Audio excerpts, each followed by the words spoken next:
All right, awesome. Well, hello, everybody. Happy Thursday afternoon. This is our first LIAM, which stands for Life Insurance Awareness Month, if for any reason you're not privy to this, fun acronym. So this is our first webinar of the month. We have a lot of great topics on Thursdays throughout the month of September, going over various life insurance topics around business, estate planning, all of those fun things. We have Mason here from Principal to share some great 101 planning, but he's got a lot of detail he's going to add to this. So this is an awesome way for us to kick off the month as we then go into further and deeper topics in the next couple of weeks. So if you're not already registered for the upcoming events, be sure to check them out and get signed up for anything that you are available for. And otherwise, I will pass it over to Mr. Mason McKinney to get us started today. Thanks for joining us. Yeah, no, thank you very much for inviting me, and looking forward to spending the next, 30 to 60 minutes with you all. I was asked to provide kind of a business owner planning 101. So I think that's what we're going to start with. And there are some foundational things that business owners need to do from a planning perspective to make sure that they're planning, they're protecting the profits of the company, protecting against the unforeseen and involuntary and everything else that could potentially go wrong and unforeseen. So we're going to focus on that. Give you guys some tools and resources to use to help you have those conversations with your business owner clients. And then we're going to drill a little bit deeper into kind of what are some of the next opportunities beyond those foundational planning things that we preach every single day. So hopefully you'll find it insightful and valuable, and a good kickstart to Liam and the rest of the calls later on this month.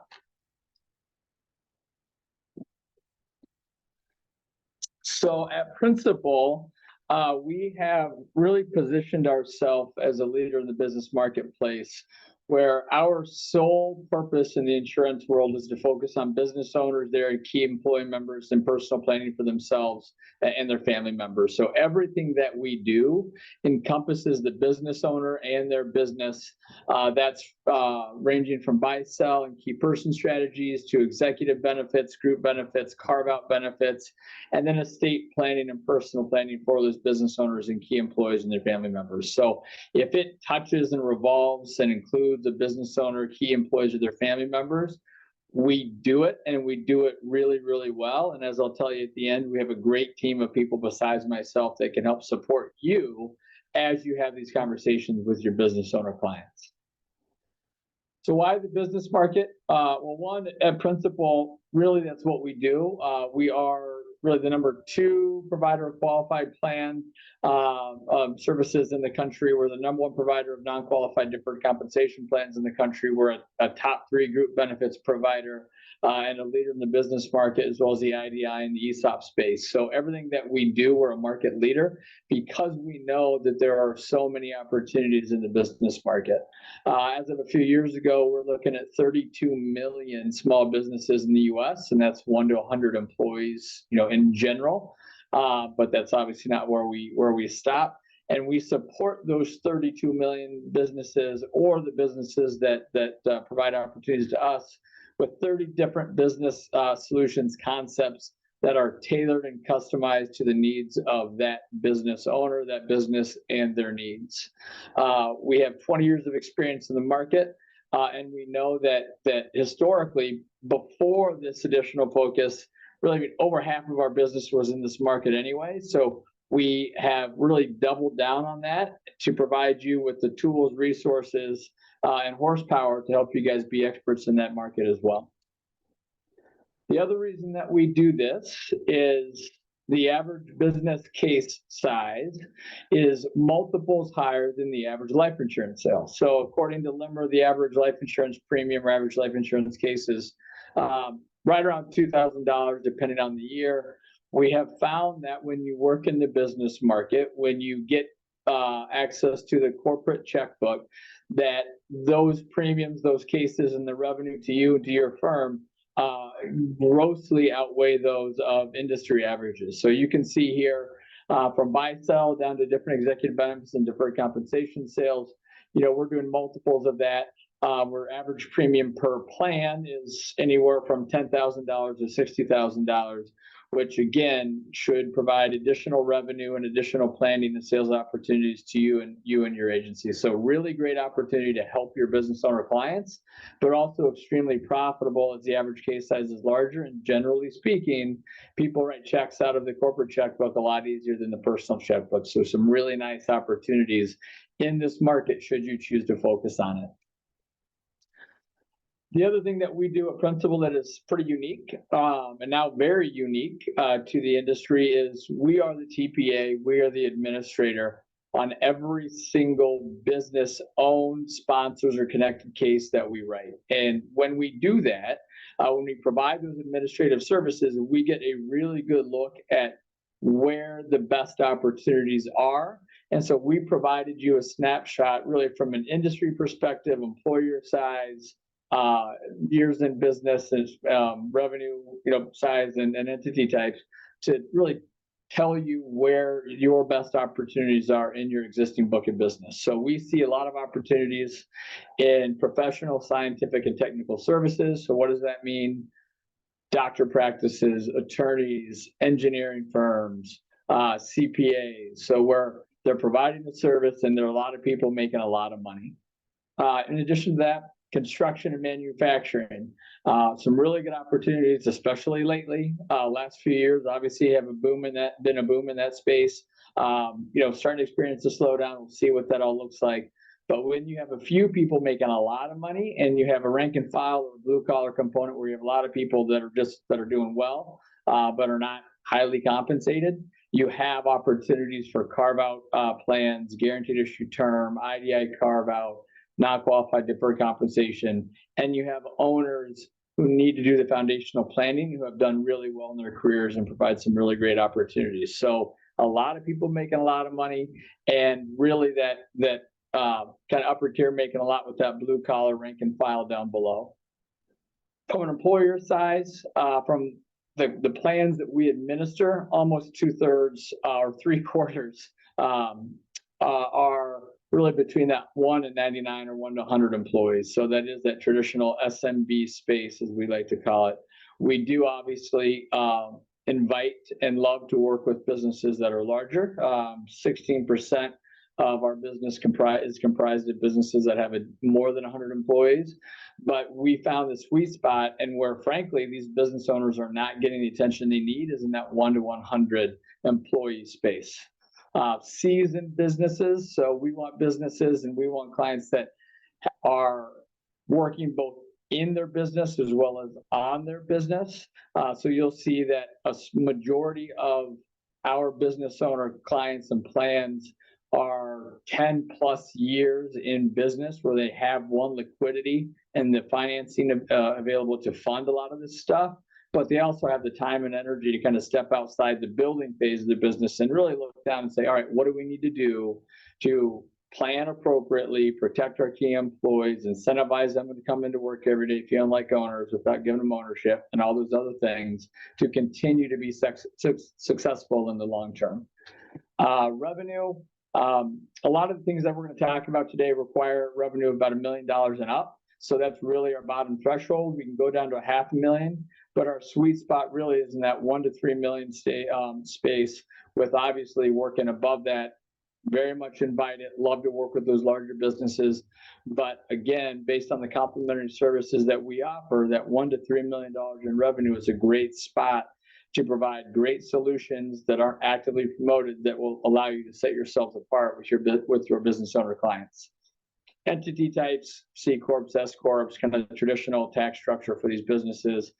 We do have some unique partnership-driven concepts, and we do have some good opportunities in nonprofit space as well. But traditional S and C Corps are where we're going to find the most of our opportunities in this space.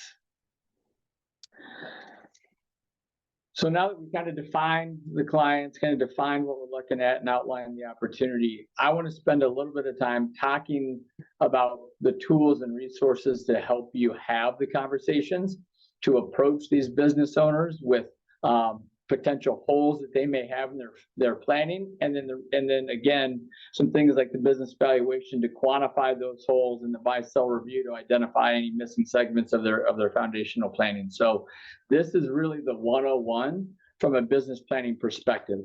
Our good friend Mike Tyson, is famous for a lot of things. One is this line where everyone has a plan until they get punched in the face. And what we like to say is, should that happen, should you get knocked to the mat, if you do that foundational planning and the one-on-one planning that we're going to talk about, your business is going to be able to get up. The employees are going to continue to be able to make a living and support their families, and the continuation of that business will be successful. And that is our main goal here today, is to put you in a position to provide those continuation opportunities to your clients, so that should something happen, they have the ability to get off that mat and continue to run their business the way they want to. And the most important thing that any business can have, and have current and structured properly and funded properly based off a right number, is a buy-sell agreement. This is the will for their business. This should be addressed with every single business owner client that you have. If you have not talked to them about their buy-sell agreement to make sure that it's current and funded and up to date, we are doing them a really significant disservice and leaving the door open for significant liabilities to impact the continued functionality and profitability of that business. So one of the things that we do is provide complimentary buy-sell reviews to make sure that their documents are there, they're executed, they're current, and they're funded. And we'll get into kind of what that looks like, what are the triggering events that are comprised of the buy-sell agreement, kind of how we do that. But I really want to start by defining, because this is 101, what that buy-sell agreement is. And this is a very formal definition, right? Buy-sell agreements are agreements or contracts by and among shareholders of a business, and perhaps a business itself, which establishes a mechanism for the purchasing of equity interest following the death or triggering events of one of the owners. That's a mouthful. It sounds complicated. It's a lot to say, right? But what that says is, a buy-sell agreement tells you who's going to buy your business, when they're going to buy it, and for how much. So who's going to buy it? Other owners, management team, private equity. We don't know yet, which is an acceptable answer to plan around. When are they going to buy it, or under what circumstances? Those are the triggering events: death, disability, divorce, dissolution, retirement, etc. And for how much? Along with the current buy-sell agreement, each business owner should have an idea of what their business is worth. And accompanying our buy-sell review process, we also provide a complimentary business valuation, which will help them provide a current valuation based off of their financials to tell that agreement how much their equity is worth, should there be a triggering event. And we're going to get into that as well. So at the end of the day, all we're trying to do is help that business owner contractualize a document that tells him, her, their business partners, other owners, employees, family members, spouses, etc., who's going to buy the business, under what circumstances, and for how much. Okay? Doesn't get any easier than that, and any more foundational. So, for those in the AUM space, if you're in the AUM space, you bring on a new client, you have those initial conversations, you ask every single one of them if they have a will, if they have a power of attorney, if they've done that foundational planning. If you're working with a business owner, every single time, you should also ask them if they have a buy-sell agreement for their business, when's the last time they've looked at it, and is it funded based off a current valuation? And I can tell you that that answer is almost unilaterally going to be no to one of those questions, and will allow you an opportunity to work with them closer to make sure that that plan is doing what you want it to do. So we talked about kind of what that buy-sell is. I want to talk to you also about what those buy-sell agreement triggering events are. So every buy-sell agreement includes a list of provisions that will execute that buy-sell agreement, that will purchase shares of a exiting business owner, either voluntary or involuntary, from either them or their estate, so that there can be proper business continuation and proper buyouts of those equities, and that can be redistributed towards the new or existing owners. So what are those buy-sell triggering events? Death, disability, retirement, divorce, bankruptcy, involuntary termination, and other things. We don't often see all of them addressed, but there are a few core trigger events that need to be in every buy-sell agreement, and they need to be structured and addressed and identified and financed properly. So when we look at these buy-sell agreements and we do our reviews, we do see some common themes among those buy-sell agreements that are not done correctly. And maybe they were done correctly at some point in the past, but there are holes now and there are things that we need to advise them to address now. So some of those common pitfalls or things that we've seen are, first and foremost, no formal agreement. Business owners have a lot of conversations off to the side. They meet for cocktails. You have the Merlot method or the Scotch method where we're going to get together. We're going to figure out what we think it should be worth. We think there's a multiple of revenue or EBITDA that an industry publication said that you should follow. And that's what we're going to use for our evaluation. Or I plan on giving this business to my kids, or we plan on doing this, but we don't formally execute and structure that agreement to do that in the event of that business owner's death or disability. Because at some point, if it's not formally addressed, you can't make sure that your side of the agreement happens the way you want it to if you're dead. So let's make sure that it is formal, executed, and documented. I got a horror story that I'll share with you after I get through all these. It kind of illustrates how important it is to do that. Poorly structured agreement. 20 years ago when that business was established, there were two business owners. They did the buy-sell agreement. There's only two owners, and they said, you know what? We need a cross-purchase agreement where we're going to own the life insurance coverage on each other's lives. And if there's a death of either one of us, we'll buy the shares from our partner's estate, we'll true it up, and then business will continue, find a new partner, or we're going to go from there. Well, since then, you might have added 2 or 3 partners. There's now 5 owners in the business, and that cross-purchase doesn't make as much sense because when you try to do that, now you're going to have each owner owning a policy on all of the other owners. And now you're in a situation where you're trying to manage and administer 20 different life insurance policies to buy out the equity of a deceased partner or owner in the event that they die. Not easy, not efficient. That's how things get lost in the mail. That's how you add extra variables and things don't go according to plan. So we want to make sure that as of today, that these agreements are structured properly based off of the current situation that business owner or owners see themselves in. No funding, I kind of talked about that a few minutes ago, where we do see a lot of buy-sell agreements that are either not funded, so they have a business valuation, they have a formula, but they have not funded it. Well, that buy-sell agreement gets triggered or executed, and there is a death or disability, and they have to buy out the shares of a deceased or departing business owner. They have to have money to do that. And there's 3 ways that they can fund or finance a buy-sell triggering event. The first one is cash flow. Well, if you have a $5 million business and you have 2 owners, there's $2.5 million of equity for each owner. One of them passes away.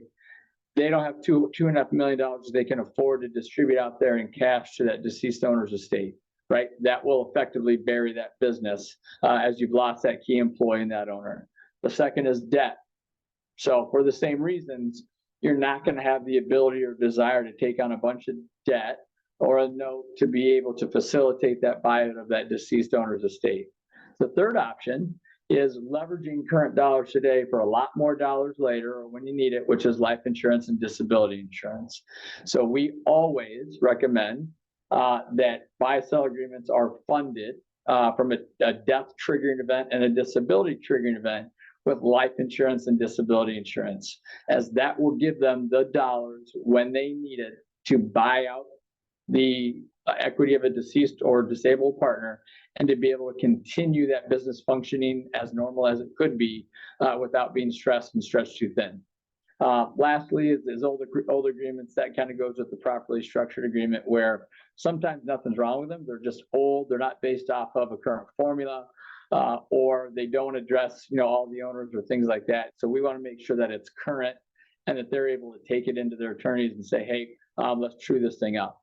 So that brings up a good point. We don't execute or draft buy-sell agreements.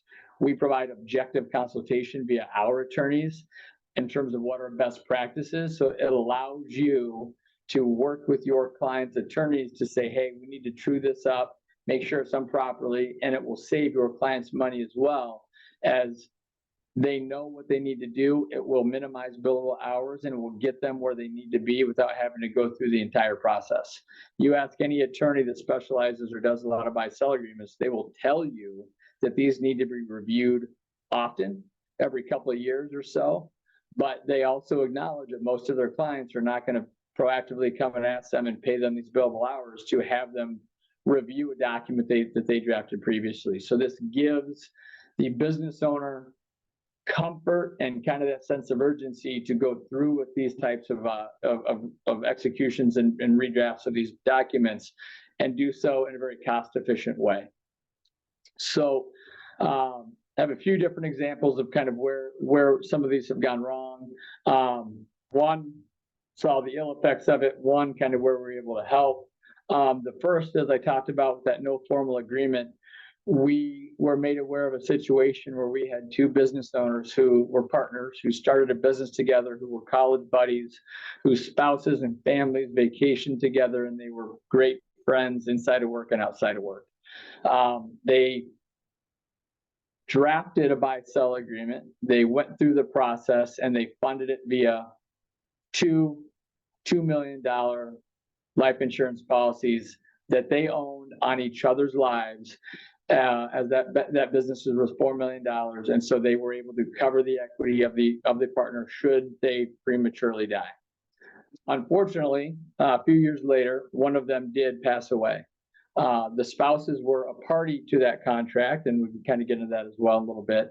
And so the deceased partner's spouse approached the other business owner and said, hey, I know that there's this life insurance and I now own $2 million, half of this company. I don't know what you do. I don't want to be a part of it. How do we engage in this transaction for you to buy the shares per the agreement? The other business owner went back, reviewed the agreement, and realized that it was never signed or executed. So as simple as the execution and the signing and documentation of that buy-sell agreement was not done. So he did not formally owe that spouse $2 million for their equity. He said, you know what? I now have $2 million in my pocket. Come on board. We're going to be partners together. I'm not going to buy you out right now. As you can imagine, that created a significant amount of adversity for that deceased partner's or owner's spouse. It really put a wrench in their familiar relationships between the two families, and eventually got litigious and got stuck in the courts for a long, long time. At the end of the day, judge ruled that unfortunately, there was nothing that he could do. There was not a documented or signed executed contract that stipulates the mandatory purchase of those equity and those shares. He kept the $2 million. She kept half the business. At the end of the day, he found out a way to essentially dissolve the business and start up a competing business, essentially across the street, cut her out completely and left her high and dry. So we can avoid that by making sure we review these and making sure that they are simply documented, executed, and signed so that they are contractual documents when they are needed. So how do we do that? We do that via our buy-sell review process. And as I mentioned, they are the key piece of a business succession plan between all of the owners of a business. We do this for free. We capture that buy-sell agreement from you, the producer, with the help of EMG. We'll review that document, and then we can help engage with you and your client in terms of what that document says, and even have those conversations from a best practice perspective with your client's attorneys. We're going to identify any issues that we see. And again, most of them were done with the right intentions, but just old or no longer current from a conceptual standpoint. And we're going to make sure that based off of what their current needs are, that those agreements are doing what they say they're going to do. So what does that review look like? It's a very thorough document that first provides an executive summary of what their agreement structure is, how it works, making sure they're educating themselves on what they have right now. And then we will go into what we believe they need, if different, based off of their current situation. In addition, and I don't have a copy of this page, We also go through the different triggering events that I mentioned earlier, basically line item by line item, to tell you if they're documented in that buy-sell agreement and if there's a mandatory or obligation to buy out a partner should one of those trigger events get triggered. So a good example of that is 2018, 2019, we completed a business valuation for a company out of the suburban Chicago company that was valued at $13 million. I'm going to get into our valuation tool here in a minute. Provided that with to the agent, had the conversation with our advanced markets consultants, the agent, their clients, went through the valuation, they agreed with it. And the first question we ask is that $13 million valuation appropriately pegged in your buy-sell agreement? Well, we're not sure. We just drafted it, but we don't know if it is or not. So we offered to take a look at that buy-sell agreement free of charge, as we kind of talked about. We got that buy-sell agreement, we reviewed it. First and foremost, the valuation for the buy-sell agreement was targeted at book value, not current market value. And that was around $1.5 million. So they needed to true up the valuation formula in their buy-sell agreement to properly define and quantify the equity those business owners had. But in addition, that first line item relative to the death triggering event in that buy-sell agreement gave the business the optional obligation to buy out the shares of a deceased owner in the event of that triggering event. If they chose not to exercise that option, they would then the other owners would have a mandatory obligation to buy out that deceased business owner. Well, this business had 5 owners. One was the patriarch, the main founder. He was in his early 60s. He had about 60% of the business to the tune of around $8 million. And then there was 4 other owners with minority shares ranging from hundreds of thousands of dollars to $1 million-ish. Per owner. So when they heard that, it immediately clicked that if the big guy goes down, they have an $8 million obligation to buy this business owner out. Well, the business looks at it first. They realize that they don't have this funded and it's not based off the right valuation. They couldn't afford to buy him out. They didn't have insurance and they didn't have the liquidity to do that, and they wouldn't have been able to take on the debt. So if the company would have not exercised that option, that would have left it to the other business owners to have to come up with that money to buy out the deceased owner's shares or go bankrupt. And this company employed about 50 other employees, and that would have obviously grossly affected the entire company's future, as well as each employee's financial outlook and ability to provide for their families, and they knew they couldn't do that. So they immediately went back to their attorney, switched those. So now the business has a mandatory obligation to buy out the business owner, and they funded it based off the current valuation. So now we have $13 million of life insurance spread across these 5 owners. Again, it was a 60-something-year-old with a few dings and dents.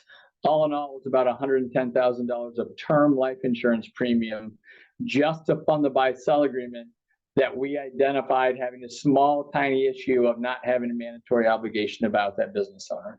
So when you ask those types of questions, when you ask to review and discuss their foundational documents with their buy-sell agreement, it is going to generate opportunities for you to help plug in solutions and finance those solutions. And it will add, obviously, peace of mind to the business owners, but also significant revenue to you as an agent and to your firm. So in addition to that buy-sell agreement, we also do something that's very unique to Principal in the way that we do it, and that's provide a complimentary business valuation to any business owner that needs it, that you work with. When we look at these agreements, we see all different kinds of definitions for the value of a business. Honestly, most often we will see either no value paid or we will see book value. Book value is the liquidation value of a business, right? It's the assets minus the liabilities. It is not a fair market value. No, it's not a value that any business owner would ever sell their business for. So we will help them identify the proper current valuation for that business. We also see agreed upon or stated values. I talked about that Scotch or Merlot method. That's business owners coming together and saying, I think it's worth this. Yeah, I agree. Let's use that number. Not a good way to value a business. Then we see appraisals, formula-driven values, and purchase prices links to life insurance or disability insurance, and they mainly use that for the language inside of the policies to trigger that buy-sell agreement, not necessarily to satisfy the full purchase price of that agreement. So with that business valuation, we will request 3 years of business financials. That's balance sheet and profit and loss or business tax returns. We're going to turn around and look at those financials and provide you with 5 different business valuation methodologies, 1 being book value and the 4 being the most commonly used methodologies by the IRS. That one highlighted in light blue is going to be the most applicable valuation based off the type of business and industry that you have, that the business owner has. And then we'll walk through the numbers and tell you exactly how we got to it based off what numbers, and make sure that they agree and make sure that we're not missing anything. So oftentimes we'll go through the process, we'll look and they'll say, well, hey, that seems low. So, well, first, we don't include property and we don't include land. But secondly, are you paying yourself any additional dollars as the owners that you have every right to do that you wouldn't necessarily pay someone else doing your job? Country club memberships, excess owner compensation, dividend, whatever that may be. We can add that back if it's not noted in those financials and true that up to something that is a little bit more accurate. So that conversation with that business owner and you allows everybody to kind of nod in agreement at that valuation and to use that to value the business for planning purposes.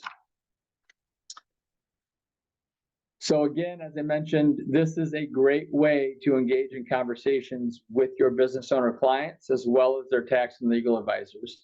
We want to make sure that that valuation is current and accurate to protect the business owners in the event of the loss of a business owner, but also to protect the loss of key talent that is driving revenue, which is driving profitability, which is driving value for that business owner. We want to make sure that the valuation is what that business owner expects now, because they're also planning for things like retirement. And if they don't have an accurate reflection of what their largest asset is now, there's no way that they can plan for a retirement when they go to liquidate that asset because they don't know what it's worth. And it also allows us to quantify the impacts to the business should they lose an owner due to things like death and disability, and we can kind of help with that as well. So like I just said, why does it work? Businesses are business owners' #1 largest, most valuable assets. You know, employees have things like 401ks.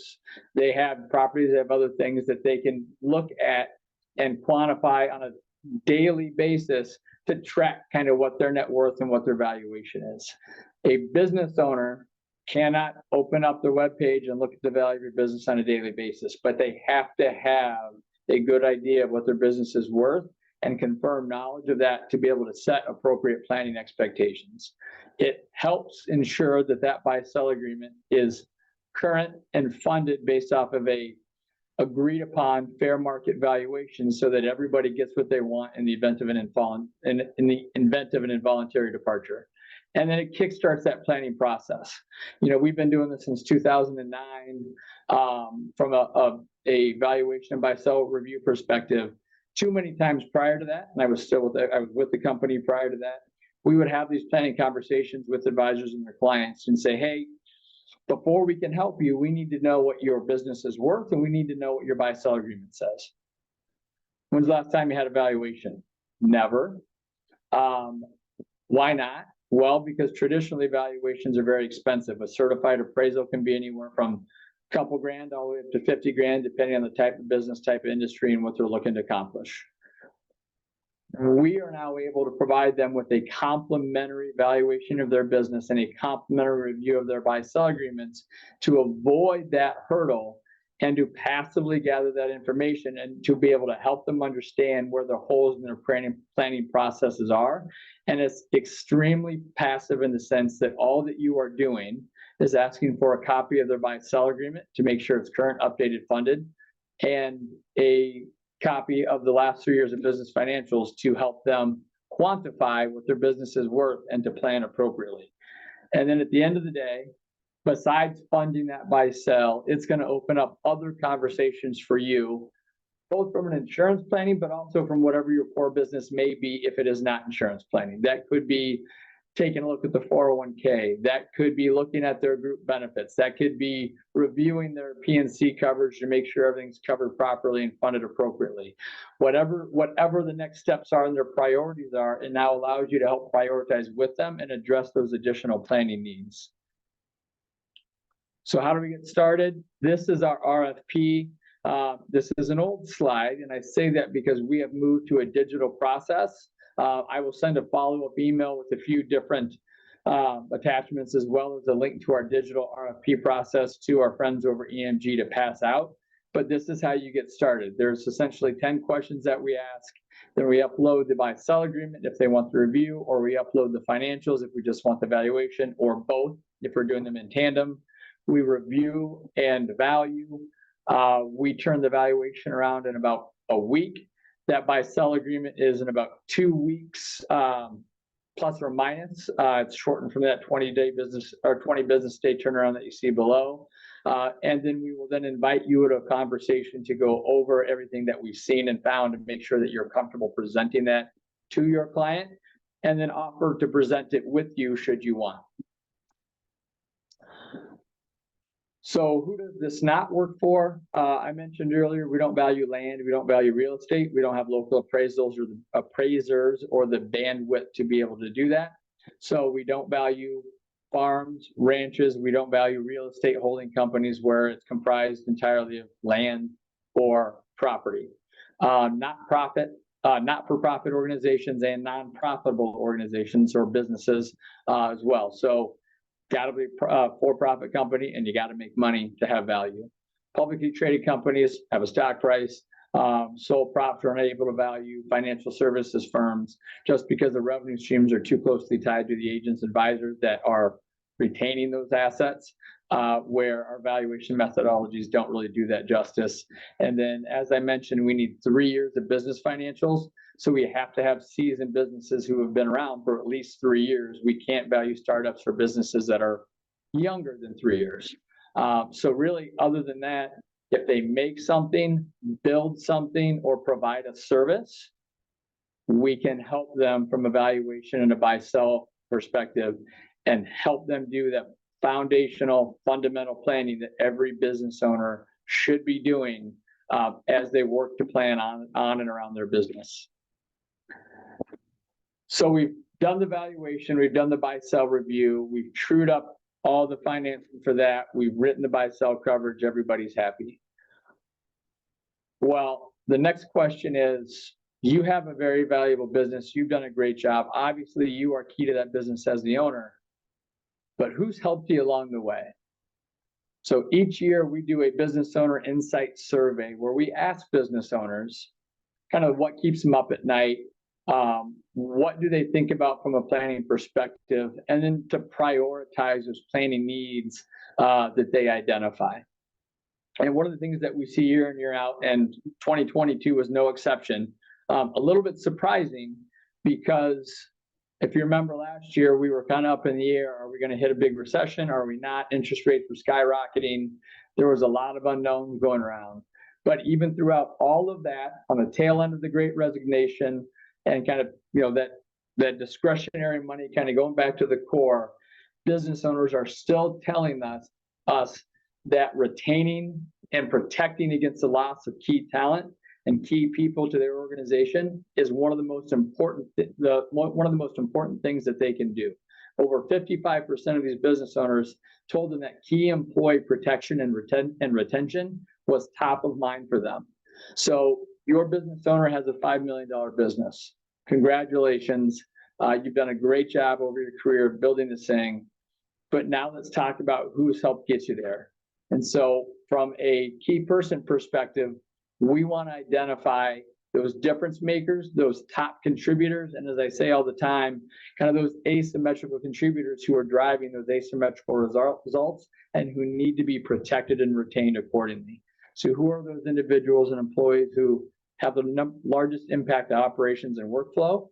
Who are your relationship managers, your customer relationship folks, your sales folks who are driving and bringing in new revenue? And who's going to have the most impact to sales and profitability, which directly impacts value, which directly impacts that business owner? And who will require the most significant recovery time to recruit, replace, and train their replacement should something happen to those key people? So the first thing we talk about is we've already addressed what happens if we lose one of the owners. What happens if one of your top employees, one of your key employees doesn't come in into work? Do you have the ability to have the financial liquidity to replace them quickly and train their replacement to minimize the disruption of the financial loss if the death or disability of that key employee happened? And if you don't have that in place, we need to talk to you about key person insurance, because the number one thing that you can do for your business is protect against the loss of first you, but also your key employees. So almost always we will engage in that conversation, post buy sell review, post valuation, to say, now who's helping you get you there? Let's make sure that we have a policy in place that the business will own and be the beneficiary of, that in the event that that key employee isn't coming into work, there's tax-free death benefit there to help that business survive that period of time as you replace that key employee. So key person is a logical next step in that prioritization of those planning, kind of that 101 to 201. So what is the cost of losing those key employees? Some owners can define that, some owners can't. Some owners know exactly what it costs to train and hire a new employee. I'm quite surprised sometimes. Others have no idea. But you can see here that there's a lot of different ways that you can measure and quantify that. And there's a lot of different ways that key employees impact the bottom line of the businesses and companies that they work for. So what do these key person benefits do? As I mentioned, they're gonna replace lost revenue and lost earnings. They're going to recruit the replacement for that deceased or disabled employee. They're going to help fund any financial obligations they may have that could have been tied to the revenue that employees bringing in, and a list of other things. So it's extremely important to the business continuation plan that these key employees are protected. So what happens if they don't die? What happens if they leave, right? What happens if the grass is perceived greener on the other side? You know, what we're also finding is that in addition to death benefit protection and key person disability, you know, on the heels of the Great Resignation and the competitive imbalance that we've seen over the few years, that key employee retention and executive benefits is top of mind after they get through these foundational and fundamental planning. So these are the things after the basic fundamental foundational stuff that we need to look to address from a key employee retention standpoint. So we want to know if the foundational benefits that this business owner provides is proportionate for the amount of contribution that the key employee provides. You have a 401k, you have group life insurance benefits, you have group LTD. Well, we know that foundationally, whether you're the CEO or the rank and file, you know, the admin assistant, the whatever it may be, from the very top to the very bottom, qualified plan restrictions do not discriminate, right? It is the same for everybody. The group LTD benefits are the same for everybody. You know, historically it covers up to 60%, up to X amount cap, doesn't cover bonuses or variable compensation. And so we need to make sure that we help address that.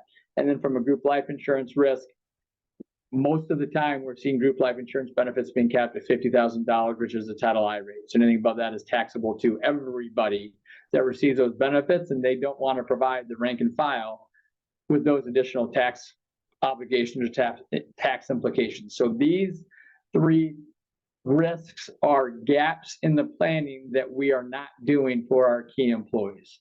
So we know with relative certainty that the benefits that are being provided right now are not proportionate for the top employees of that organization.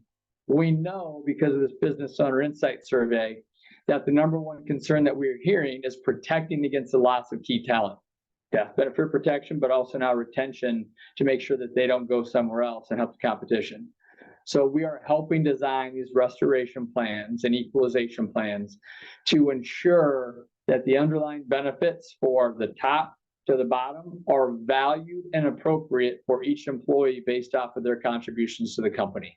So we kind of summarize that all by saying we are providing asymmetrical benefits to these asymmetrical contributors of these businesses. And all that means is you're paying different people different amounts for the different jobs that they do. So you have CEOs making a lot more income, W-2 income, than the rank and file. Their benefits had better match if you want them to value the things that you're providing to them as an employer, as an owner. Kind of talk through this. These are really what we see the most of. I mentioned we're the #1 provider of non-qualified deferred compensation plans. So when there is that retirement gap and you got a lot of people making a lot of money, you know that they can't save enough from a corporate sponsored plan. We can help from a non-qualified plan perspective to give them additional tax advantage ways to save money for retirement above and beyond their 401k or other qualified plans. Group LTD, we know that we can only cover 60% of the benefit or of their income should they become disabled. And we know that the more money they make, the larger that replacement gap becomes to be able to continue to maintain the lifestyle that they're used to maintaining. We know that max employers are covering maybe a 1 to 2 times multiple of income from what we've seen. I said we're a market leader in the group benefits area, which means we have a lot of data and we know what business owners are providing from the top to bottom. And so we know that the top contributors and income earners are not replacing enough income from their group benefits should they not be able to come into work or breathe in any given day, right? So we can provide benefits from a guaranteed issue basis that are transactional in nature that layer on top of their existing benefits to provide and fill those gaps that these top contributors and top income earners really are experiencing. This graphically supports that. This is kind of the retirement gap, that top part of that triangle, but really it applies to all of it. So at the end of the day, as you go left to right, the more money that you make, right, the higher and the more current income that you have, the larger the gap is from what the foundational plans provide, your 401k, your group benefits, social security benefits, whatever that is, and what is needed to replace your income, either from a retirement perspective, a disability perspective, or a death perspective. So the more money you make, the more you need to do either on your own or with the help of your employer to cover that gap to make sure that you can retire the way you want, that you can protect the way they want, or you can replace the way you want. And Principal is really the only company that can help do all three of those things simultaneously and in a transactional way that doesn't disrupt the relationship that you already have with your client. Included this just to kind of show you the breadth and depth of where we can go from a executive benefits perspective, from a supplementary retirement perspective, and to really kind of help you understand how we can help you as you qualify these business opportunities that you have with your clients. Besides myself, I have a team of kind of external salespeople as well as internal attorneys and CPAs that will help you qualify really the client's needs and provide customized solutions. You'll see here across the top, that's a sample of the different solutions that we offer, and those will help solve really any priority that your clients have. So when I have a client conversation or asked to have a client conversation, first thing I ask is, what do you want? If you could design it, define it in any way that you want, don't worry about what it's called, don't worry about if you think you can do it or not. Tell me what your cake and eat it too scenario is, and we're going to design a plan around that to make sure that you are providing a solution to your client that will meet their needs and allow them to be successful and on a go-forward basis. I mentioned we have a wealth of resources. We are not only providing product, we are providing solution, we are providing tools and resources to initiate and approach these business owner clients. And then with our administration at the back end, we're sticking around with you to make sure that these policies, these contracts, these concepts, these plans do what we say and do what you say and do what the clients expect they're going to do in the long term, and provide them with a one-on-one dedicated resource forever to make sure that they're being taken care of. So we're around before, during, and after the sale, and are just really excited to hopefully engage with you and your business owner clients to help uncover some of these planning opportunities and provide customized solutions and conversations that really help them in the long term. So at the end of the day, I just want to say thank you for the opportunity to speak with you. I hope that this sets the stage for a good month of life insurance awareness, that it provides you with a 101 business planning opportunity needs and allows you to have those introductory conversations to help your business owner clients do the basic planning they need to have, and then prioritize the additional needs after that based off of your conversations. And we can help you the entire process and are just excited to do so. So thank you very much, Elizabeth and the EMG team. I'll turn it back over to you, and yeah, look forward to working with you. Wonderful. Thank you.